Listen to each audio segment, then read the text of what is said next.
माननीय मुख्यमंत्री ठाकुर सुखविंदर सिंह सुक्खू जी ने जब रेवेन्यू डेफिसिट के बनाम जो उन्होंने बयान दिया कि अब जो हिमाचल प्रदेश में केंद्र सरकार की परियोजनाएं चल रही हैं उनके ऊपर भूमि कर लिया जाएगा, तब आज भारतीय जनता पार्टी के सांसदों को समझ आ रहा है।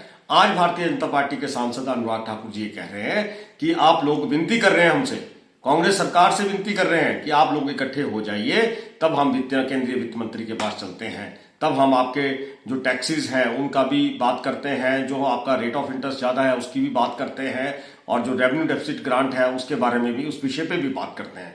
मैं अनुराग ठाकुर जी को कहना चाहता हूं, और अनुराग ठाकुर जी नहीं, भारतीय जनता पार्टी के जो 4 सांसद हैं जो लोकसभा के हैं और 3 राज्यसभा के सांसद हैं, मैं उनसे भी कहना चाहता हूं कि ये जो बात आज आप कर रहे हैं हमारे से, ये पिछले 3 सालों से हम कर रहे हैं।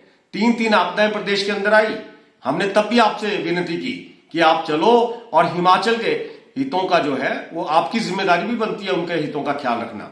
मैं ये कहता हूं कि ये जो आप फेवर करने की बात कर रहे हैं, ये कांग्रेस सरकार की या कांग्रेस पार्टी की फेवर करने की बात नहीं है अनुराग ठाकुर जी।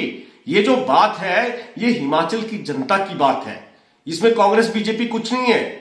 आप ये देख लीजिए 1971 में हिमाचल प्रदेश बना, और जब बना था तो भारतीय जनता पार्टी या जनता पार्टी का ये नारा था कि स्टेटहुड मारो ठुट, ये आपका नारा था। चलिए छोड़ दिए उस नारे को भी। उसके बाद जो था स्वर्गीय इंदिरा गांधी जी ने कहा था कि हिमाचल प्रदेश जैसा एक छोटा राज्य है, पहाड़ी राज्य है, तो यहाँ रेवेन्यू जो है या कम जनरेट होगा, तो 10% जो है उसका रेवेन्यू जो है हिमाचल प्रदेश की सरकार वहन करेगी, 90% जो है वो केंद्र सरकार देगी।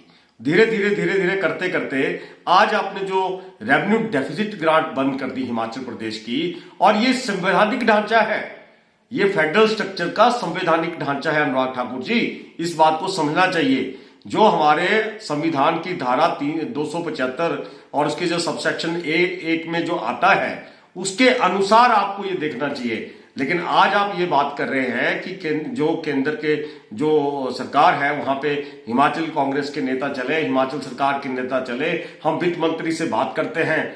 माय डियर अनुराग ठाकुर जी, हम तो पहले ही बोल रहे थे आपसे, हम तो बहुत बार पिछले 3 साल से ये बोल रहे थे कि अब जब बजट आ गया और केंद्र की सरकार हिमाचल के हितों को लेके एक्सपोज हुई, हिमाचल की जनता के सामने एक्सपोज हुई, तब आप इस तरह की बात कर रहे हैं।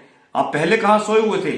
4 लोकसभा के सांसद, 3 राज्यसभा के सांसद, आपके पूर्व में रहे राष्ट्रीय अध्यक्ष जगत प्रकाश नड्डा जी, वो केंद्रीय मंत्री, वो सांसद राज्यसभा से। लेकिन मैं एक बात पूछना चाहता हूं अनुराग ठाकुर जी, ये जो दोगली राजनीति आप लोग करते हैं ना, ये कब तक चलेगी? ये जनता को बरगलाने की राजनीति कब तक चलेगी? हिमाचल के हितों के साथ जो खिलवाड़ भारतीय जनता पार्टी ने किया है, वोट आपको पूरे मिलते हैं, है ना, आप पूरे के पूरे आपको लोकसभा में पूरा पिछले कितने टाइम से आपको वहां पे 4 आपके लोकसभा के सांसद, लेकिन आप बात नहीं उठा रहे। जब आज पूरी तरह से केंद्र, और आप जो हिमाचल प्रदेश का कंपैरिजन और राज्यों से करने रहते कि 17 राज्यों में 16 राज्यों में रेवेन्यू डेफिसिट ग्रांट बंद हो गई। अरे आप उन राज्यों से हिमाचल प्रदेश को नहीं मिला सकते। माननीय मुख्यमंत्री जी ने ठीक कहा है कि हिमाचल प्रदेश का जो रीजन है, जो यहाँ का टेरेन है, वो जो है हिली टेरेन है।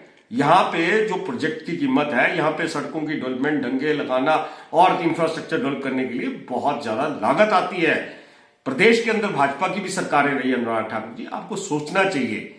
लेकिन चलो मैं ये कहता हूं, फिर कहीं ना कहीं आपको ये तो लगा, देर आए दुरुस्त आए, आपको ये तो लगा कि नहीं हमसे चूक हुई, और तब आज आप अनुरोध कर रहे हैं मुख्यमंत्री जी से। और मुख्यमंत्री जी का बयान बिल्कुल सही है कि जो केंद्र की परियोजनाएं हिमाचल प्रदेश के अंदर लगी हैं उनसे हम भूमि कर लेना शुरू करेंगे, तब हम रेवेन्यू को जनरेट करेंगे, तब आप लोगों का माथा ठनका है अनुराग ठाकुर जी। मैं कहता हूं कि दोगली राजनीति बंद कर दीजिए।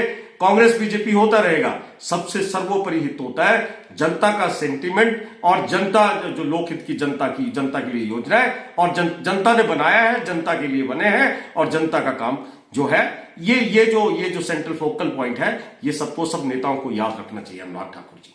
धन्यवाद।